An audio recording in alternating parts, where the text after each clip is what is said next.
Good afternoon, everyone, and thank you so much for joining us today. My name is Megan Trush, and I am the Director of Research Partnerships at the Diversity Institute of Toronto Metropolitan University. I'm pleased to welcome you on behalf of the team leading this initiative through ESDC's Workplace Opportunities Removing Barriers to Equity program. Before we begin, I'd like to start with a land acknowledgement. I'm joining you today from Toronto, which is situated on the traditional territory of many nations, including the Mississaugas of the Credit, the Anishinaabe, the Haudenosaunee, and the Wendat people. It is now home to many diverse First Nations, Inuit, and Métis people. Toronto is also covered by Treaty 13 with the Mississaugas of the Credit.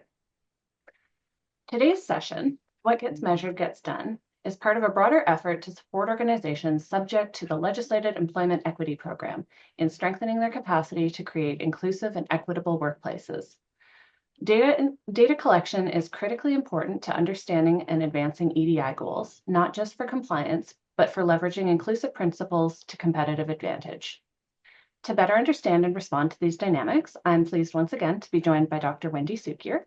Wendy is a professor of entrepreneurship and innovation at the Ted Rogers School of Management, founder and academic director of the Diversity Institute, academic director of the Women Entrepreneurship Knowledge Hub, and academic research director of the Future Skills Center. She brings deep expertise in working with organizations across sectors to leverage principles of EDI as a competitive advantage, and will be sharing insights to help us approach this work with confidence. Please feel free to share questions in the Q&A box throughout the session. We will pause periodically for discussion. And with that, I'll turn it over to Wendy to get us started.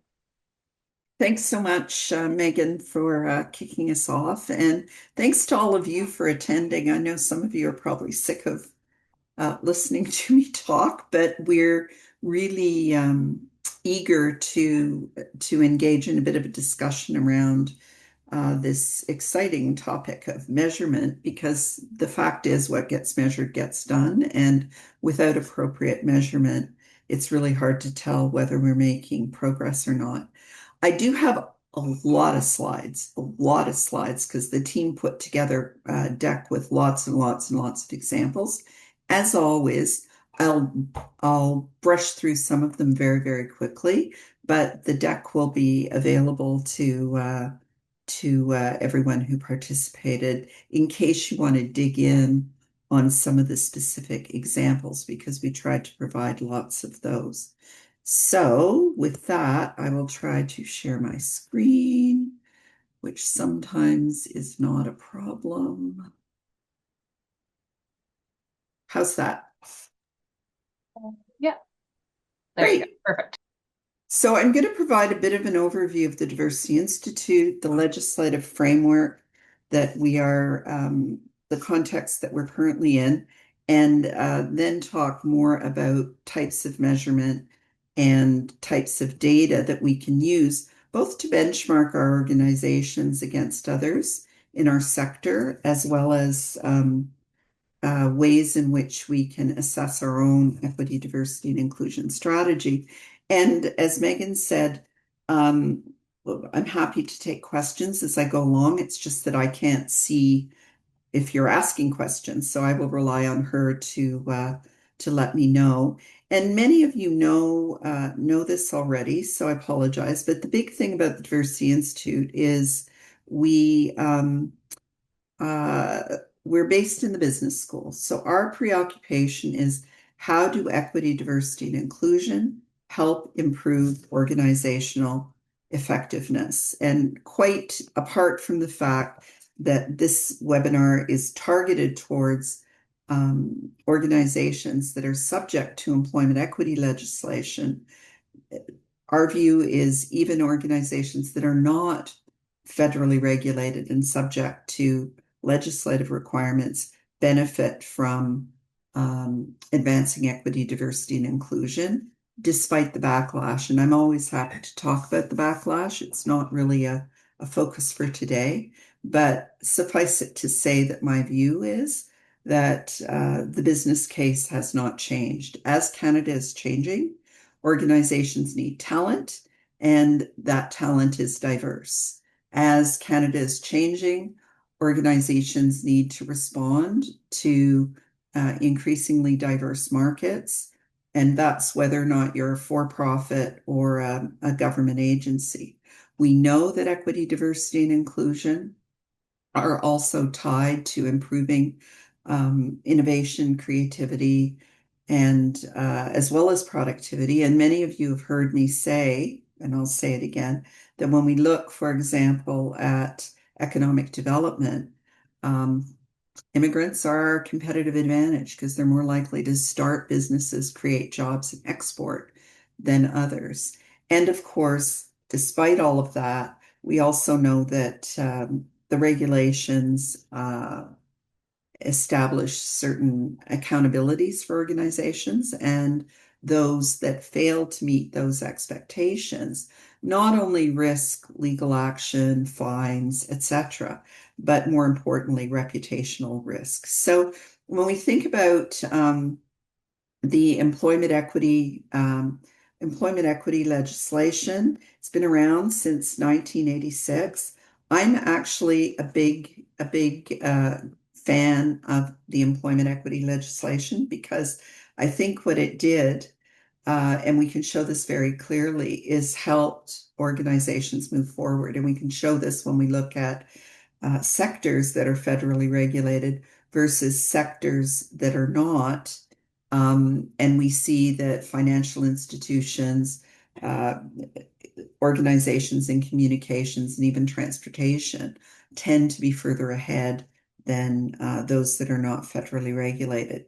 The purpose of the Employment Equity Act was really to ensure that the workforce created opportunities for uh, diverse Canadians, and the Employment Equity Act identified specific designated groups: women, Aboriginal people, we now refer to them as Indigenous peoples, persons living with disabilities, and what are referred to in the old act as visible minorities, and now we refer to as racialized peoples. There has been a review of employment equity, and it has been recommended that two new designated groups be added: people who are Black, as well as those who identify as 2S LGBTQ+.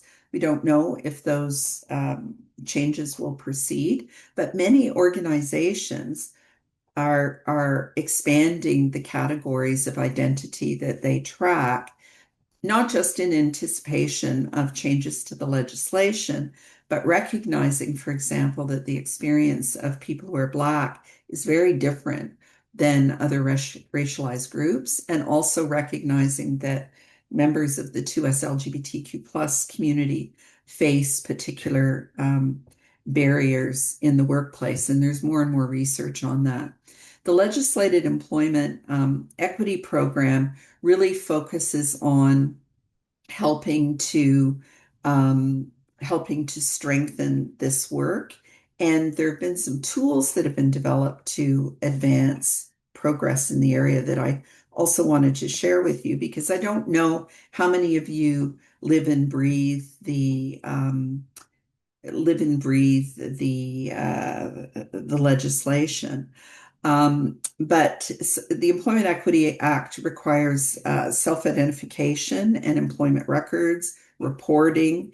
And the big thing about it is the comparison between the composition of the workforce at different levels: overall, middle management, senior management, um, and workforce labor market availability. So the point is that underpins it is that the labor market is diverse. Therefore, your employees should be diverse as well.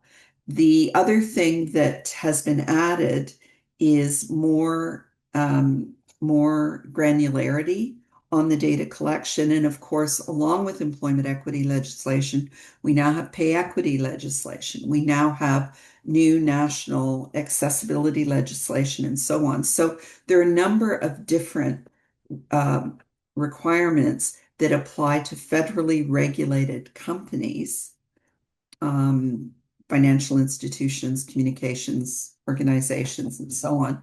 as well as federal contractors. And we're going to see, in my view, more and more expectations around reporting equity, diversity, and inclusion if you want to do business with government. And it's not just business with the federal government, it's also business with municipal governments, with public sector organizations, and of course, lots of large corporations have supplier diversity. So even if, and I can't tell off the top of my head what percentage of the participants today are actually in organizations subject to employment equity legislation versus those who are not.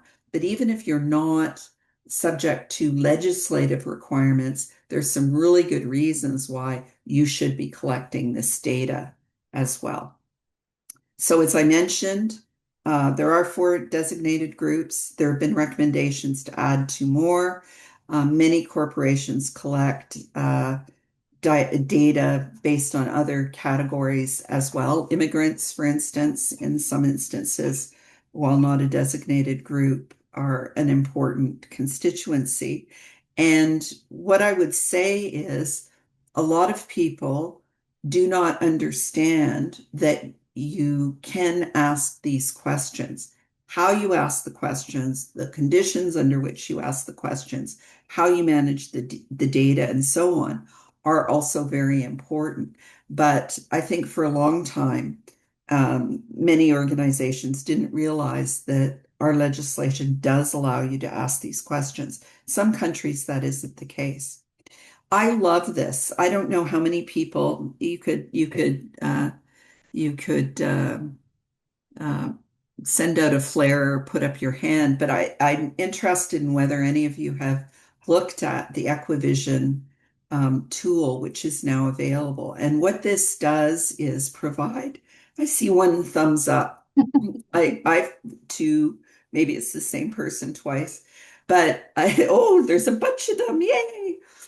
What I find so powerful about this is for many years, if you wanted to do research on employment equity, if you wanted to benchmark, we had a project with Rogers Communications to help them with their equity, diversity, and inclusion strategy. And they wanted to know, understandably, where they stood relative to other companies in their sector.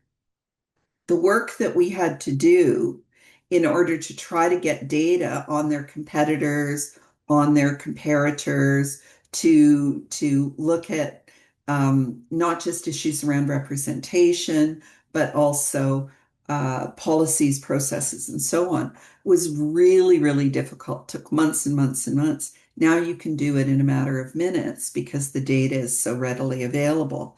And you can look at sector. You can compare your company to the sector generally. You can look at levels. You can look at senior management, middle management. You can look at a particular demographic. So if you're interested, how's my company doing with respect to hiring Indigenous peoples relative to other banks, to other communications companies, and so on? You can do that as well. It's so easy. It's fantastic. And it also gives data on pay. And so this is, I apologize, this is a bit small, but this is straight out of the database. So you go into the database, you say, I'm interested in, I think you have to start with the transportation sector and then it'll list companies. And you type in Air Canada and you select what information you need. This is their overall positioning with respect to employer representation, the sector availability, and Canadian availability. And you can see that what it shows is that they have higher representation of women, for example, compared to the sector, but slightly lower than overall Canadian availability. When it comes to Indigenous peoples, however, they're lower than the sector or availability, similarly with persons with disabilities. And when we look at racialized people, they over-index in terms of representation. So this is information anyone who is part of a federally regulated company subject to employment equity legislation should be able to get very quickly. And you can look at all your competitors and see how you do. So as I said at the outset, from my point of view, if we're serious about creating inclusive workplaces, we need data. We need it on multiple levels. And it is important to reinforce this notion that what gets measured gets done. You don't have a marketing strategy without clear KPIs. You don't have executive compensation without knowing if your marketing executives are producing results, et cetera, et cetera.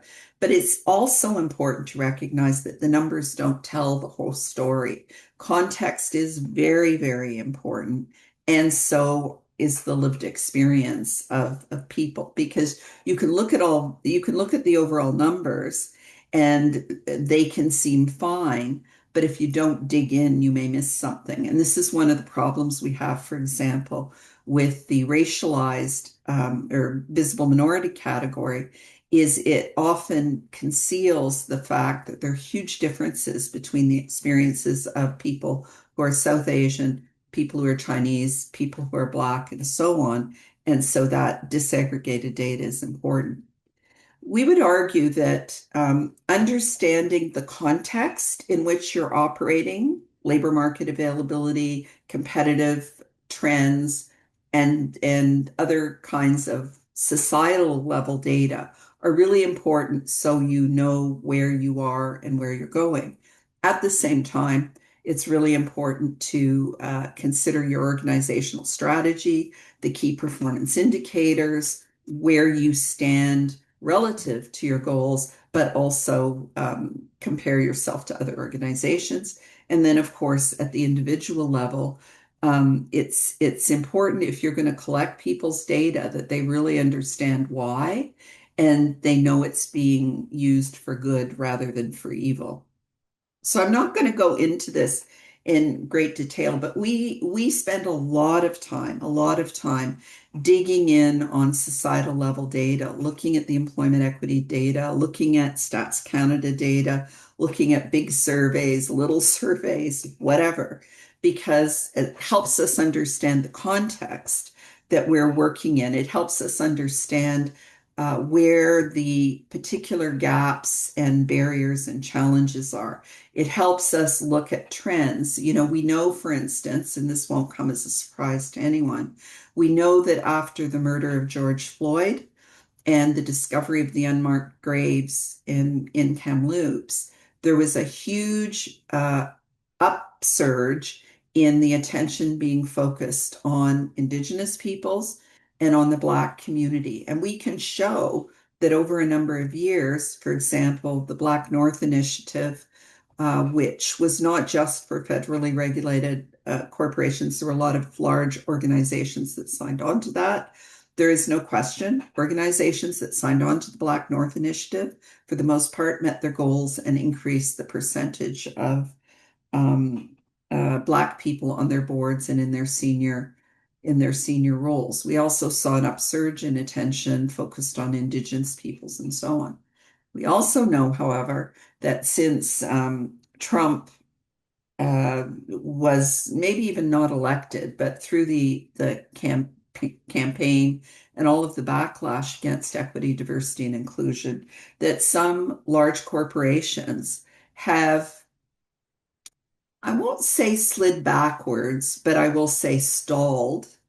And others have simply reframed. Corporations that operate in Canada and the United States, for instance, often are stripping out some of the language that they might previously have used, but are still often subject to the same regulatory requirements. So it is important, in my view, to have that overall picture to understand what's happening. And you can see this uh, in the data, that the last data that's available on this system is 2023, and we can trace the patterns over time. And I can tell you, because we've looked at this, that if you look at, for example, 2019 compared to 2023, there are increases in representation of racialized peoples, of Indigenous peoples, And certainly in many sectors, we've seen increases in the percentage of women. At the same time, we're not there yet. So this is a snapshot of transportation in 2023. And what you can see is that sector representation is about a third now, which is beyond what is available in the sector. And we could break this down further. We could look specifically at leadership, we could look at middle management, and so on. We see that Indigenous peoples are still underrepresented, persons living with disabilities are still underrepresented, and racialized people are also underrepresented in the transportation industry. On the other hand, when we look at banking, we can see that that overall women they've achieved parity in overall as banking employees, not in leadership. So you have to break it down further, but you can see again the differences in that sector. Persons living with disabilities getting closer to parity, racialized people overrepresented in financial services. Communications, again, women are still significantly underrepresented, as are Indigenous peoples, as are people living with disabilities, racialized people getting close to parity.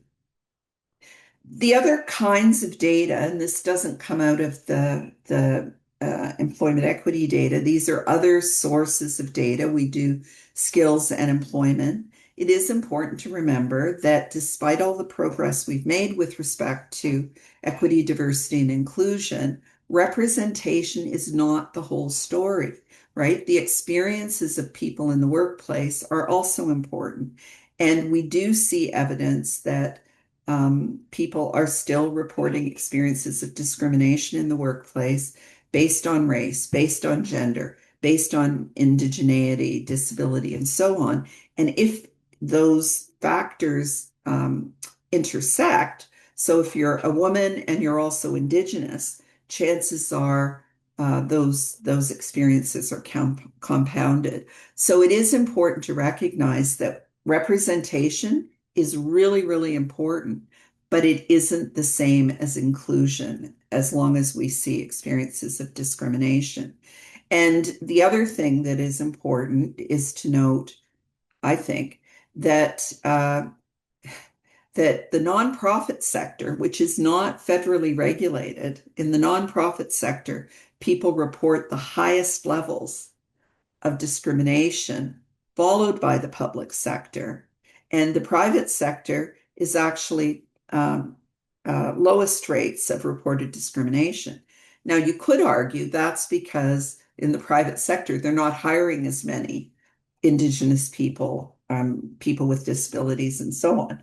But nevertheless, information on people's experiences is really important, as are things like audits. And so the Federal Public Service has been audited, trying to identify, what is the relationship between representation and experience, because Federal Public Service has very good representation of women in leadership, for instance. They're better than some sectors in terms of the representation of racialized people, certainly Indigenous peoples, persons with disabilities, and so on. But when you actually dig in, you start to find some gaps in terms of implementation. Every presentation I give now, I have to show this because too many people are, in my view, affected by the discourse that we're seeing that's spilling over the border about backlash against EDI and wokeness and the discrepancy between merit and EDI. My argument is simple. Without EDI, you do not have merit, because if you don't include women, racialized people, persons with disabilities, Indigenous peoples, and others, you're excluding 75% of the population, and you're fishing in a really little pond.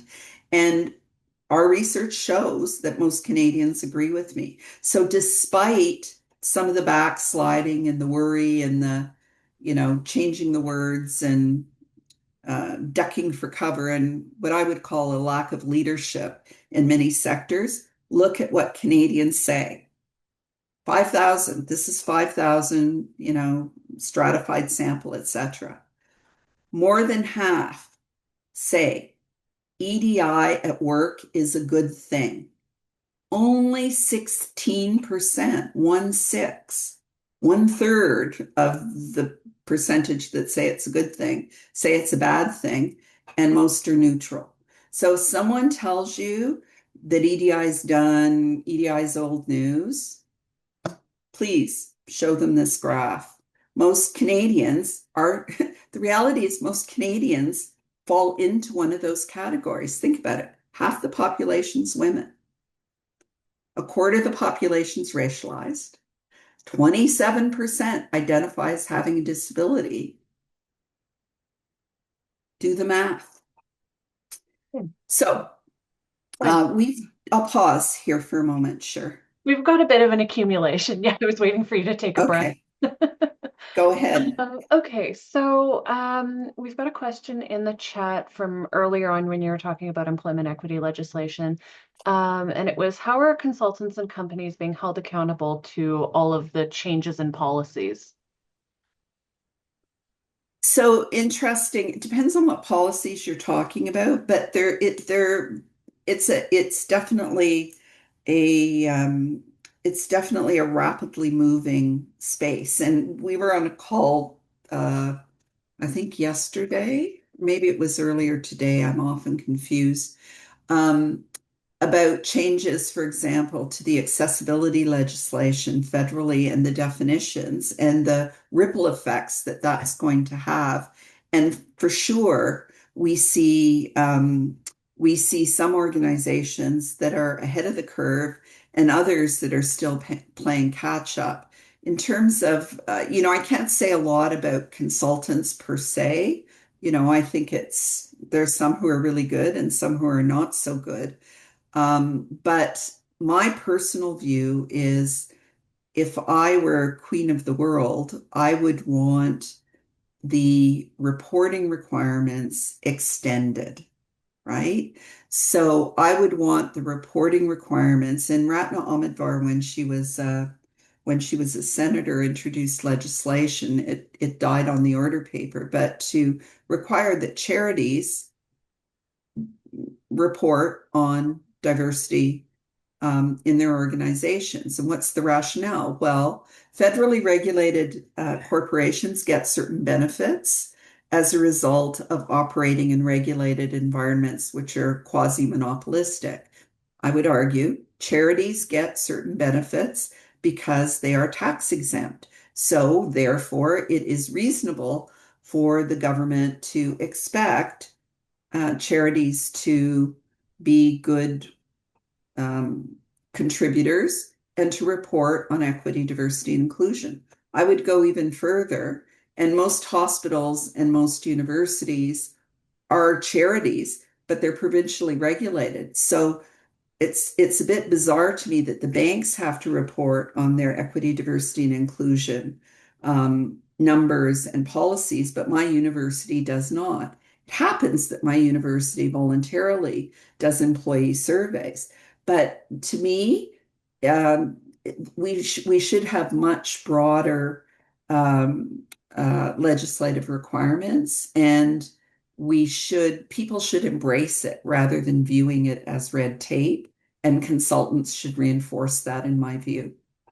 So I'm not sure that answers the question, but Yeah, I think that makes sense. Thank you. There was another question about, do you think there will be an evolution of the Employment Equity Act requiring employers to measure inclusion and psychological safety? They said representation data is important, but so limited in especially knowing that self-identification isn't particularly high.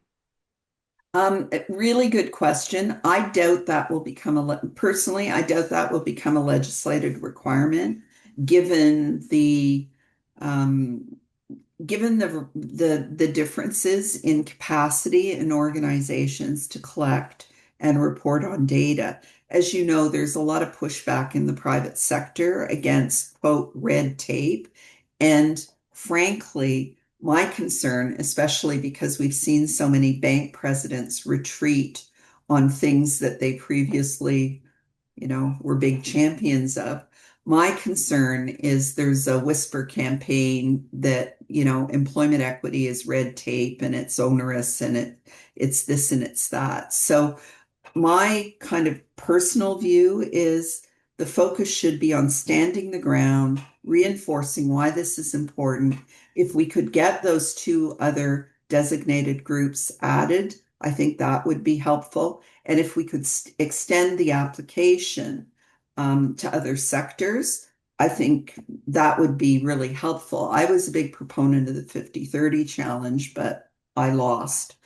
So I don't think realistically that we're going to get a lot more in terms of the uh, formal requirements. I do think, though, that there are opportunities to, and we continue to do this, as do others, to really push around best practices, because I agree with the comment. The fact is that measures of inclusion in some respects, are better indicators of fairness in the workplace than just the data on how many of these and how many of those are there. If you don't know how people feel they are being treated in the workplace, the numbers don't really tell the whole story. So I'm a big proponent of employee engagement surveys, but I think it will be considered a leading practice or an example of good practice as opposed to a legislated requirement.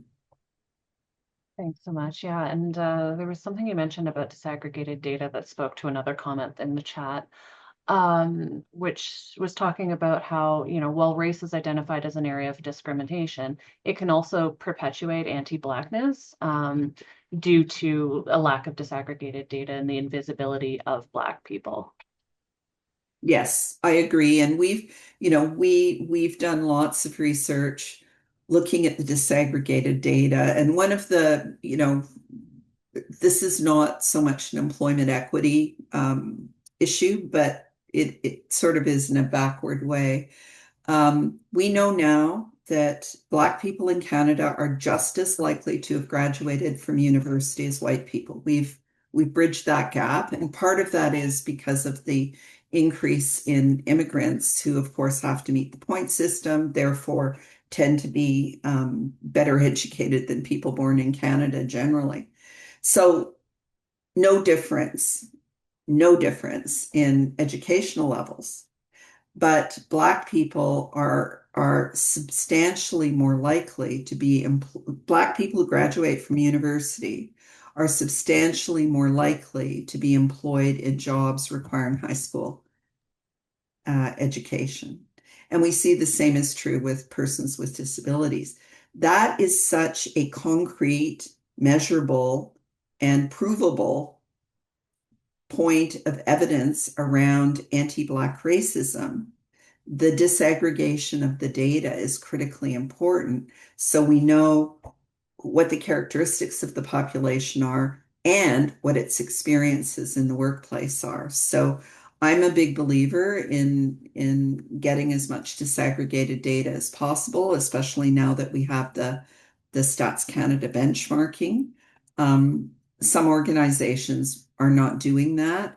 And sometimes it's because of the size of the population, right? Because there are limitations.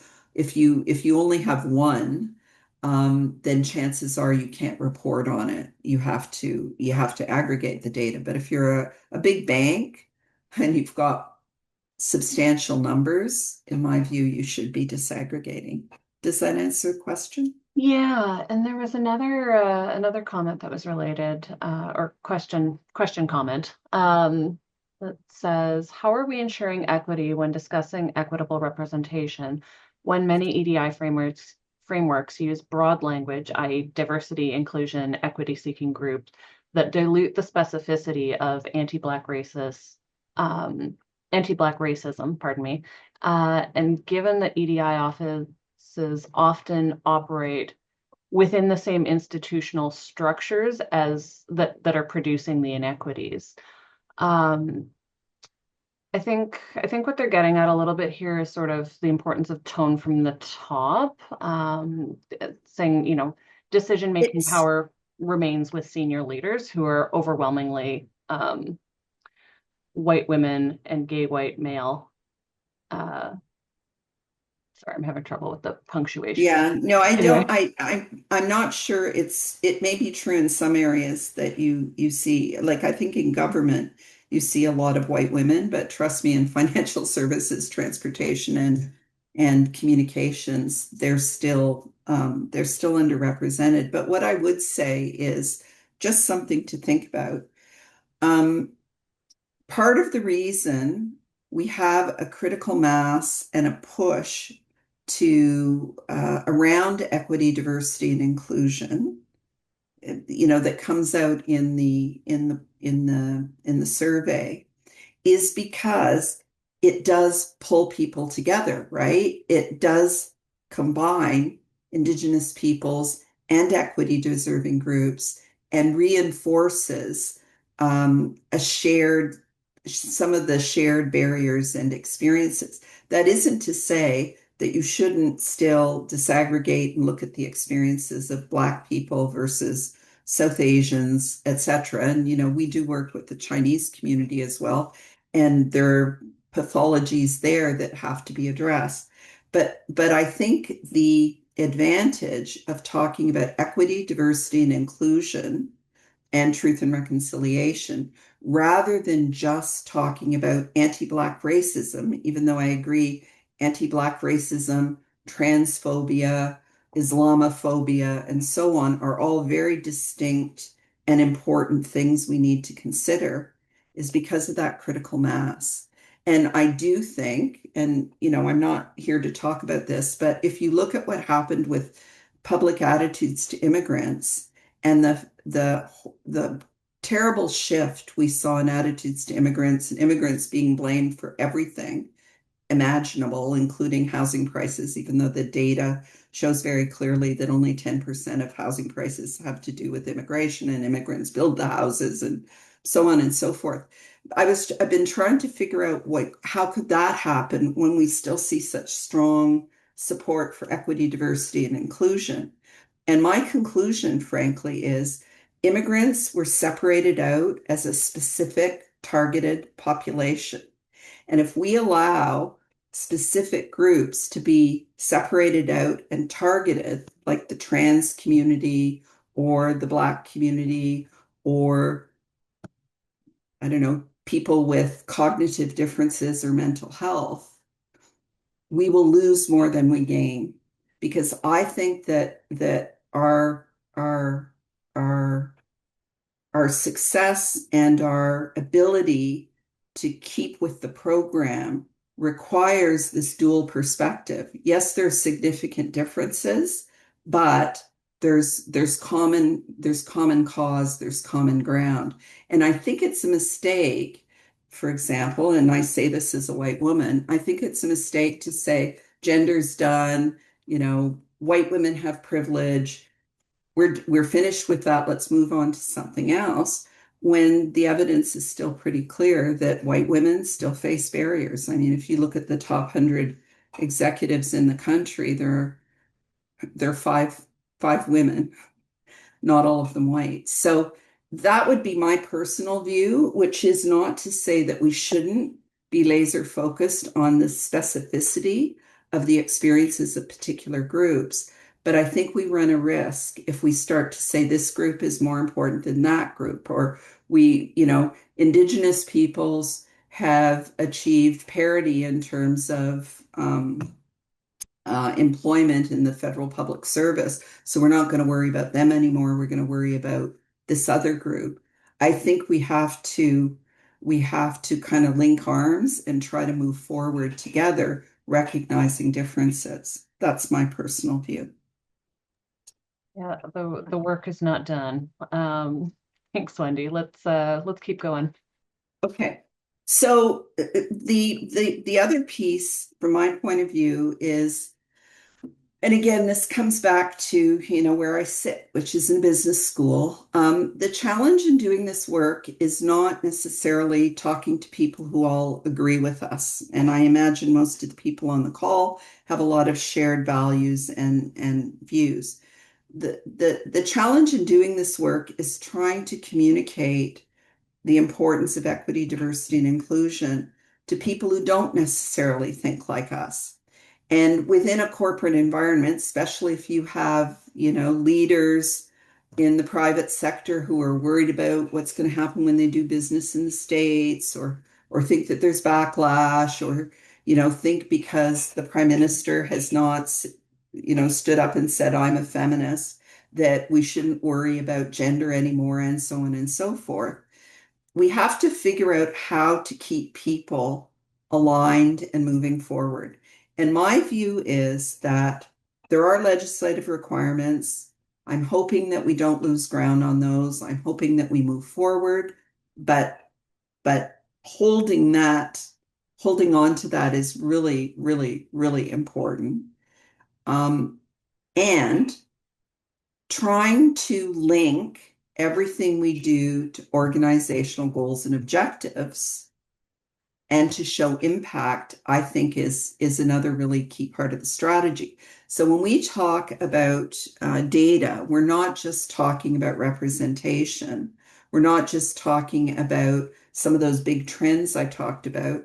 We're also talking about how do you set key performance indicators for all of your corporate functions. How do you embed an equity, diversity, inclusion, truth, and reconciliation lens into all your corporate activities?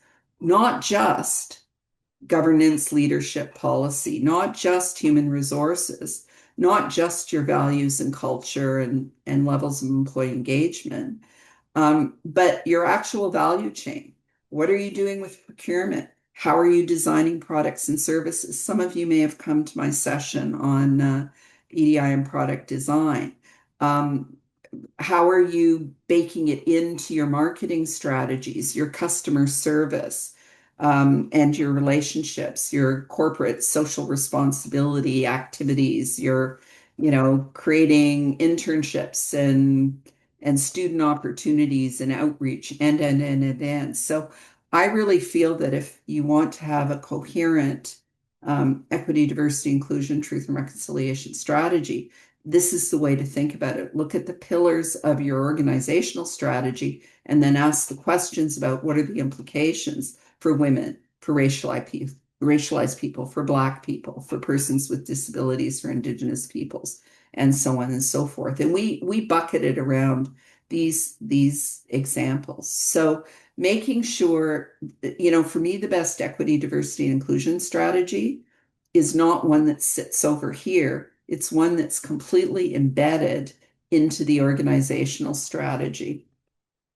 So when we think about, organizational goals, we think about key performance indicators, we think about how we're going to collect data to assess these different aspects. And, sometimes you can do surveys like employee engagement surveys. Sometimes you need focus groups to dig in on specific issues. So that process is really important. And, setting key performance indicators, I think is key. The 30% club established a benchmark of, we will have 30% of boards, 30% of board members will be women, and organizations that joined the 30% club achieved that. Black North Initiative, 3.5% of board members and leaders will be Black. They hit the benchmark in terms of board members, I think, this year. But in terms of corporate leaders, they're still lagging. So I really believe that it's important to establish key performance indicators, to know where you are, to know where you want to go, and to be very intentional and specific about those numbers. At the same time, having disaggregated data and understanding intersectionality is really important. And, we learned this, we learned this with our work on diversity leads, where it was very clear that um, that in the city of Toronto, where half the population is women, half the population is racialized, white women outnumbered racialized women by a factor of 10 to 1. Um, that really reinforced for us the importance of an intersectional lens. Some organizations are not able to collect that data, but many are. So it's important to include that. We, Megan, can you hear a lot of background noise? No. Oh, okay, good. I have a wild pack of dogs losing it in the background. So as long as you can't hear it, it's good. All good. So there are a number of different categories of metrics, and this goes to the earlier comments. Demographics representation, really important. It's not just pathways in, it's not just by level in the organization. It's also looking at your retention data. It's also looking at who moves where.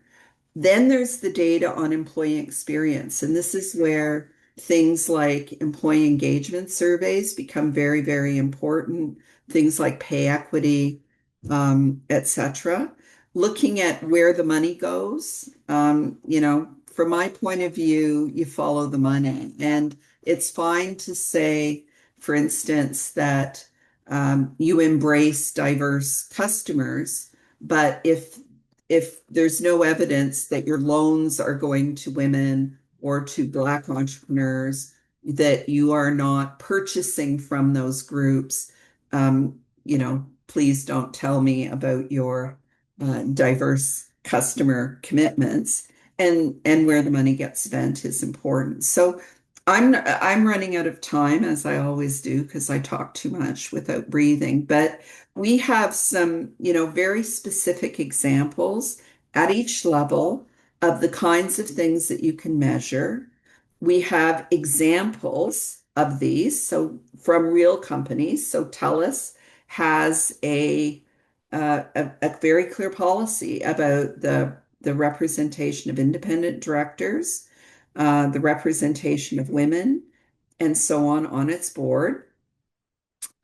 Same thing as CIBC tracks information you can see in a disaggregated way. They break it down by seniority as well as by the different subcategories of racialized people as well as Indigenous peoples. And you will note that they don't lump Indigenous peoples in with racialized people, they separate them out. When we look at human resources policies, again, tracking through the cycle. And this is RBC. I don't like the word BIPOC, but you can see RBC collects data, disaggregated, Asian, Black, mixed, other. They collect data on LGBTQ plus. Air Canada, again, you can go on the system and you can look at pay gaps and who gets paid what.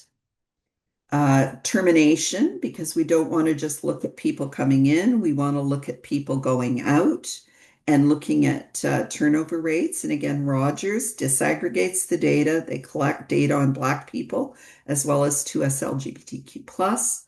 You want to track culture. Employment engagement surveys are one of the best ways to do that. Again, Bell has a whole series of metrics around its employee engagement. CIBC publishes the results.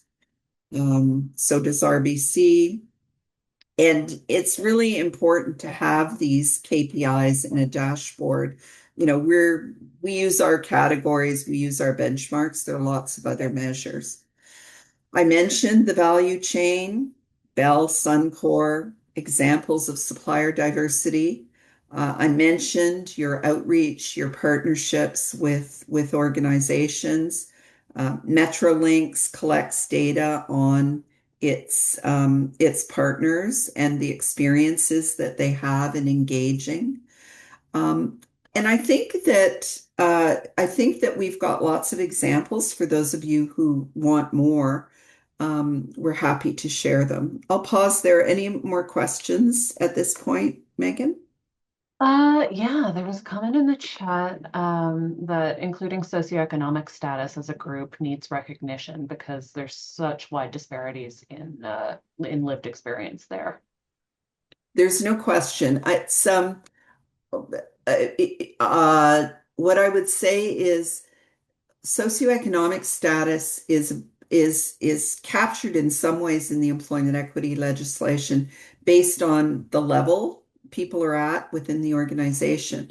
But where socioeconomic status, in my view, is so important when we're looking at data is K to 12 because the you know the one of my colleagues uh, who's an engineer, formulated an algorithm, and the algorithm was accomplishment equals talent plus opportunity plus resources. And we often talk about human capital, skill, social capital, connections, and financial capital, resources, right? So he said if accomplishment equals talent plus opportunity, like my kid wants to go to law school, she's going to have judges write letters for her. Versus and financial capital. I had to work from the time I was like 10 years old to be able to function. My daughter had everything handed to her, including tutors and whatever she needed. If you accept that, then talent equals accomplishment minus opportunity minus resources, which means if my kid shows up in an interview and the child of a taxi driver who doesn't speak English shows up in an interview, you have to take into account the differences in privilege and opportunity in order to really judge talent.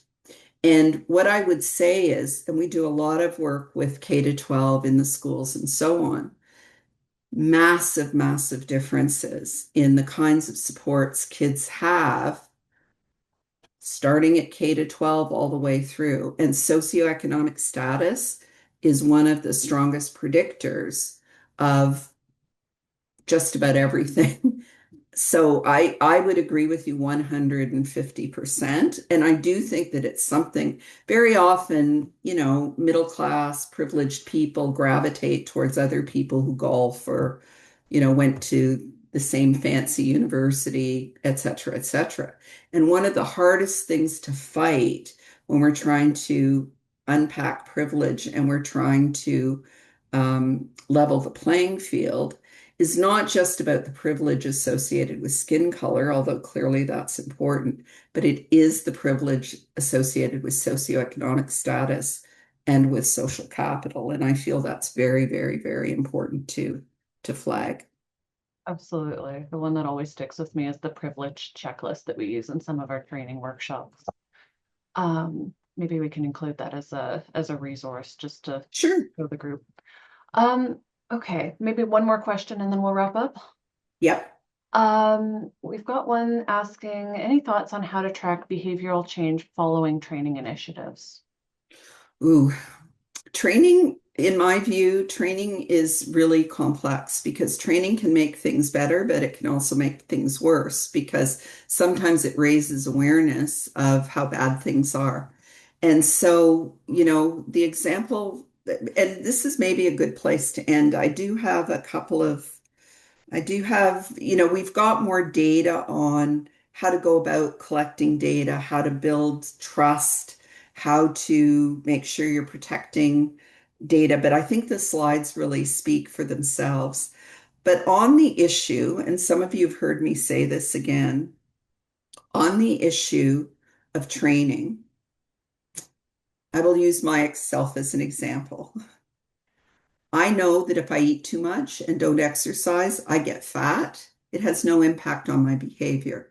And so training is necessary, but insufficient to drive organizational change. And apologies to those of you who've heard me say this before, but I really draw on some of the public health examples. And my favorite one is think about speeding, right? If we want to stop people from speeding, we can train them, we can educate them. Speed kills. Here's a picture of a crash. Here are, mourning families. Doesn't work on its own. We can add to that, and this is why I like the legislation, we can add to that enforcement and legislation and, make sure that when people speed, they're going to be caught. And we can add to that economics. We can add incentives or disincentives for doing what people should do. And I'm a big believer, for example, in the idea that the government should be using every procurement dollar it has to encourage companies to embrace equity, diversity, and inclusion. They're spending all this money on these big projects. Perfect opportunity. So those things are all important: education, enforcement, economics. But the single most important thing to stop people from speeding is speed bumps. Engineering, the final E. And what I think we have to really focus on is how do we build the speed bumps in our organization that simply make this the way it is rather than a matter of choice. And so what I would say is education is definitely important, but it really isn't that effective if you don't have the policies and the procedures, if you don't have the incentives. Like some organizations tie performance reward systems to equity, diversity, and inclusion. Some organizations tie reward performance systems to your contribution to the culture of the organization. Those things are what we have to really grapple with, is how we make sure that we move beyond the words on paper to actual implementation. Thank you So so much, Wendy. thank you very We are much. we are well and truly at time. But thank you so much for sharing your insights and your expertise with us today. To everyone who joined us, thank you for taking the time to be part of this important conversation and for all the comments and questions in the chat. We know it's not always easy work, especially in the current climate, but it's precisely in these moments that thoughtful leadership and collaboration matter the most. This webinar is part of a broader series of activities we're delivering through the WORBE program, focused on supporting federally regulated employers in strengthening their equity, diversity, and inclusion efforts. If you are a representative of a LEAP employer and want more information, please don't hesitate to reach out to me directly. Thanks again for being here, and until next time, take care and keep up the great work.